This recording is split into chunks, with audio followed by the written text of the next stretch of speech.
మీరు చేయవలసింది ఏంటంటే మీరే దేవుని పక్షానికి రండి, దేవుణ్ణి మీరు అనుసరించండి, యేసయ్యను అనుసరించి మీరు నడుచుకోండి. ఆయన అంటున్నాడు, మునుపటి కంటే అధికమైన కృప ఎన్నడూ దున్ననటువంటి పీడిమములు మీరు దున్నుతారు. ఇప్పుడు ఇదిగో నేను మీ పక్షమున ఉన్నాను, నేను మీ తట్టు తిరుగుగా మీరు దున్నండి, విత్తనం వేయండి, ఫలాలు మీరు కోస్తారు. దేవునికి స్తోత్రం, హల్లెలూయా. నువ్వు ఏ విత్తనం వేసినా కానీ విత్తనం మొక్క పైకి రాదు, కిందకి వెళ్ళదు. నువ్వు ఎన్ని రోజులు చూస్తూనే ఉండి ఏదిరా ఇది రాదు, ఏడవుతుందిరా, కుళ్ళిపోయింది, అది ఎక్కడొస్తుంది? ఏంటి నాయన 2020 ఇప్పుడు 2023లో వేసాను పునాది, పైకి లేకదేంటి? ఎక్కడ లెగుతుంది? నువ్వు ఆయన పక్షానికి రాకుండా ఎక్కడ లెగుస్తుంది? అక్కడే అయిపోయింది, ఆగిపోద్ది. ఎందుకు ఆగదు? నువ్వు ఆయన పక్షాన్ని ఉండాలి.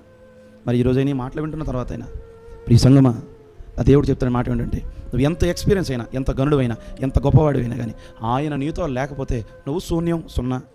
ఎంత గొప్పవాడివైనా, ఎంత మాటకారివైనా, ఎంత పనివంతుడివైనా, ఎంత భాగ్యవంతుడివైనా, ఆయన నీ పక్షాన లేకపోతే పేతురు వంటి వాడే, గజ ఈతగాడే, ఈత కొట్టగలిగిన వాడే, అయ్యా మునిగిపోతున్నాను, అయ్యా నీ చేయి పట్టుకుని నన్ను లేపవా అని అడుగుతున్నాడు. అంత ప్రయాణించగలిగిన మోషే అన్నాడు, అయ్యా నువ్వు లేకపోతే ఒక్కడు కూడా చాలా మంది దేవుడు లేకుండానే ప్రతి అడుగు వేసేస్తారు. వివాహాలలో, ఉద్యోగాల్లో, వ్యాపారాలలో, ప్రతి దానిలో దేవుడు ఉండాలి. ఆయన లేకపోతే జాగ్రత్త. మీ కుటుంబాల్లో ఏ సమస్యలతో మీరున్నా, ఏ ఇబ్బందులతో మీరున్నా, ఎందుకో దైవజనుడిగా, సేవకునిగా నేను చెప్తున్న మాట ఏంటంటే, మీరు దేవుని పక్షానికి రండి. ఆయన మీ పక్షాన ఖచ్చితంగా నిలబడతాడు. ఆయన మీ పక్షాన యుద్ధం చేస్తాడు. మీకోసం దూచిన కత్తి చేతపట్టిన దూతను ఆయన దింపుతాడు కిందకి. అట్టి కృప దేవుడు మీ అందరికీ అనుగ్రహించునుగాక.